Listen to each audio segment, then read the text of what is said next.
السلام عليكم ورحمة الله وبركاته. أشما عرفوني أورومو كوغوتو جرجرتو أمانتيف كتاني سولين قوقودي هرا كانين قبضي دفه أسيتي أكم أرغتان هرچه شمبورا هردي في كله qabadhee dhufee jira.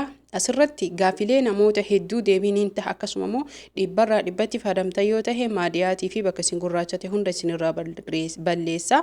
Har'a waa'ee maadiyaatii irraa hanga takka kan dubbadhu ta'e gaafii namoonni hedduun gaafatanidha. Keessattuu jechuu shamarran keenya akkuma namoonni hedduun shamarran biyya Arabaa maaliif fakkeenya godhatte kan jedhani isaantu waan kana sirriitti sababa hojii sababa of eeggannoo qaama ofiitiin godhan dhugaa rabbi har'a baay'ee irratti kan haasa'uudhaan of kolchaasaniin jedha. Akkuma argitan kana killee boora erga keessaa baafannee jennee adiif boora adda baasne killee boora keessaa qofa fudhannee harcee shumburaa mankaa tokko itti goona. Mankaa xiqqaa yoo ta'e ammoo mankaa lama itti goona. Ergasii hirdii itti goona jechuudha. Asirratti wanni sirriitti hubattanii beekuu qabdan namoonni isin barbaachise urgoo yookiin aanan itittuu akkasuma aanan mi'ii yookiin ammoo aanan harcee bishaaniin xiqqeessinee kurreelee ni taha. Itti aansuun ammoo tuyyuu bishaan abaaboollee ni taha jechuudha.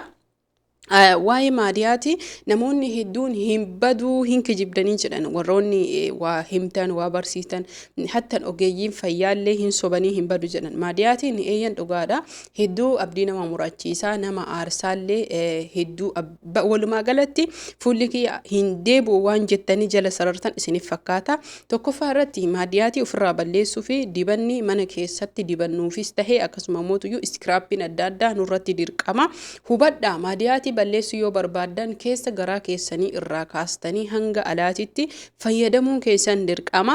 Namoonni hedduun maadiyaatii balleessuu fi fedhii ni qabanii garuu ammootuyyuu balleessuuf hojjechuu hin danda'an uf amansiisanii sammuu ofii jechuudha. Isiniif galee kanaaf ilaalcha keenya yookiin fedhii keenya maadiyaatii ofirraa balleessuufis taanee fayyaa keenya kamiifuyyuu jalqaba irratti kan hin godhuu qabnu uf amansiisuudha. Ofirraa balleessaa nin bada jennee itti amanuudha. Achi booda ammootu afaan barbaadeen haa ta'u ogeeyyii adda addaa jala deemne warroota akkanaa chaanaala osoo hin tahini ogeeyyiin waa'ee gogaa irratti hojjetan hedduutu jiran jechuudha. Dhugaa rabbii dubbachuuf an haala tunaa mijatuu dide malee ogeeyyii wajjiin haasahee dubbadhee isinii ibsuu hin danda'a garuu haala naan mijanne haga danda'een isinii ibsuu barbaada.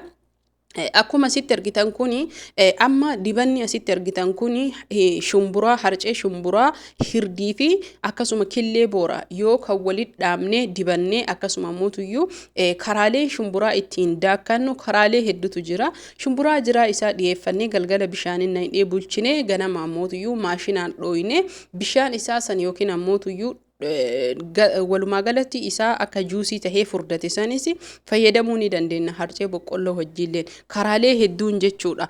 Garuu ammootu isin yoo barbaadanii jettanii bishaaniin naqxanii gogaa isaa zafazzaftanii bishaan danfaatti naqxanii bulchitanii ganama san ammootuyyuu akka kireematitti jala dhimbiibdanii ibiddarra keettanii xiqqishuu isii harcee boqqolloo yookiin ammootu harcee boqqolloo kafa Afrikaan qophaa yeroo hedduu fuula dibadhaa isiniin jedhe yoo itti gootan akka kireemaa yoo inni tahee jedhe Vitamin C akka gogaan keenya hedduu qulqullaa'uu fi ammootuyyuu kan du'es akka gogaan keenya jiraatu haaroomu nu gargaara. Vitamin C bittanii itti dha'uu ni dandeettani.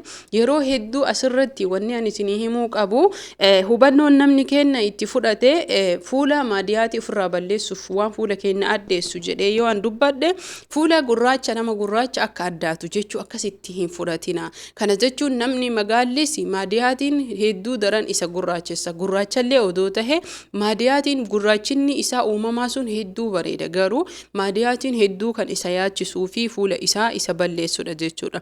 Hordoftoota fi kabajamtoota kiyya asirratti sirriitti wanni gadi fageenyaan isiniif galuu qabu dibata kana jechuudha. Harcee shumburaa fakkeenyaaf killee wajjiin warri mana Arabaa taa'u hin danda'u warri jettan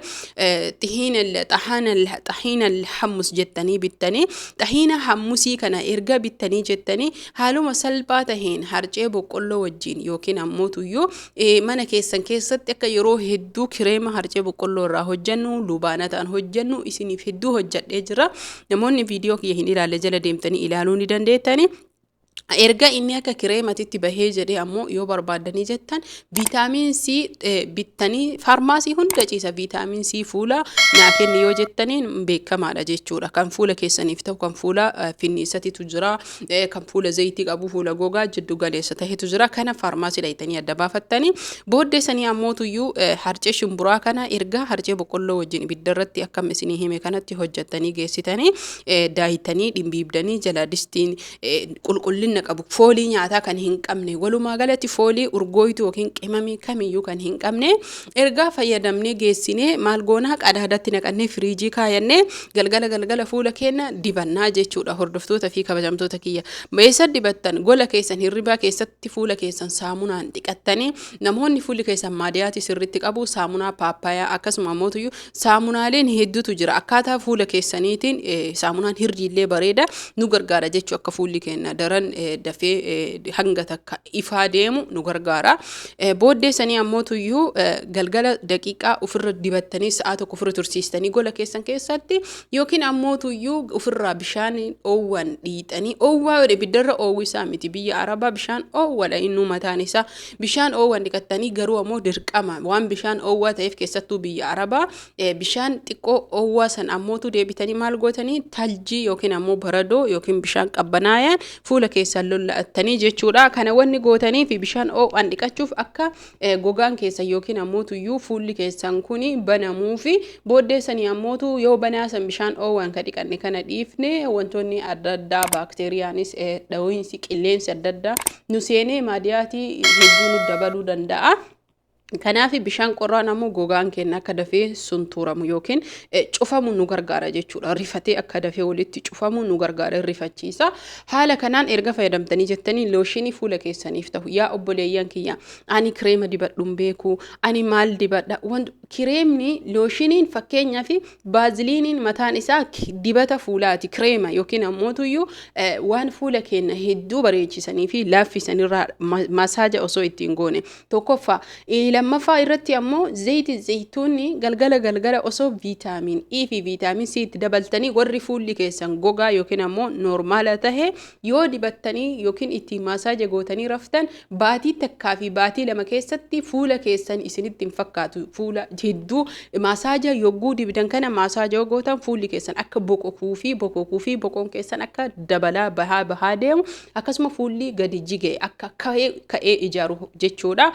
Itti aansun warroonni fuulli gogaa qaban ammoo akkam goonaa jettanii cinqamu jiidhaa qabdan silaa tokkoffaa baaziliiniin fuula jiidhaa hagga takka ni fifiniinesiti ammas sadaffaa irratti kireema kakaawa batar faarmaasii barbaaddan yoo dhayitan viidiyoo irratti hojjedhee jira suuraa isaa fidee jira hedduu isinii hojjedhee yoo fayyadamtanii jettan hayyee warri fuulli keessan zayitii qabu yookiin ammoo fuulli keessan jiidhaa ta'e yeroo hedduu finniisan isin saaxilu akkuma sanitti akkuma isinitti himetti dibattanii erga geessitanii ammootuyyuu fuula keessan osoo fuulli keessan hin cufatin bishaan qabbanaayaan hin lolla'atin zayitii zayituunaa fi zayitii viitaamin C masaaja fuula keessan sa'aatii tokkoof gootanii wantoota fuula keessan ofirraa goysitaniintu jira. Fakkeenyaaf yeroo hedduu isinii himee jira lubaana dakarii kanaa fi bishaan abaaboo waliin nayxanii fuula keessan xixii fuulattu jira faarmaasii irraa bitattanii ittiin goyfattanii yookiin ittiin xaraydan isa saniin jiisaa ittiin xaraydan jechuudha. Zayitii kana sa'a tokko ofirra tursiistanii aayyee yoo barbaadan ammootuyyuu looshinii fuula jiidhaattu jira kan halkan guutuu dibatamuu jechuudha. Halkan dibatamee bulu isa sanitti viitaamin C dabaltanii fuula keessan san dibattanii warroonni fuulli isaanii gogaa viitaamin C fi viitaamin E hedduu bareedaadha. Akkasuma viitaamin C ammoo bittaniillee fayyadamuu ni dandeettan isa qofa masaajas godhuu ni dandeettan garuu yeroo dheeraa isinii fudhatu baatii 3 yoo haalaan isiniin jedhu kanaan fayyadamtan waggaa tokko isinii ta'a jechuudha. Argitanii isinii qusachuu fi fakkeenyaa fi viitaamin C galgala masaaja fuula keessaniin jalqaba gootanii irraan deebitanii looshinii isin barbaachisu fuula keessaniif ta'u faarmaasii doktora gaafattanii bitattanii gubbarraan dibattanii rafuu ni dandeettan garuu akka isinii barakatu looshinii sanis waan biraatti kuttanii viitaamin C kanallee itti akkasumatti dhabbii muraasa itti gootan isiniin jedha. Hordoftoota fi kabajamtoota razaan oolu haala kanaan yoo fayyadamtanii immootu jechuu hirriba gahaa rafaa bishaan sirrii dhugaa dirqama firdiin hirriba gahaa fi nyaata seessan seeran ciree fi laaqanas tahee nyaata galgala seeran fayyadamaa abishii garaa keessanitti osoo dhuydanii fuulli keessan hedduu bareedaa horaa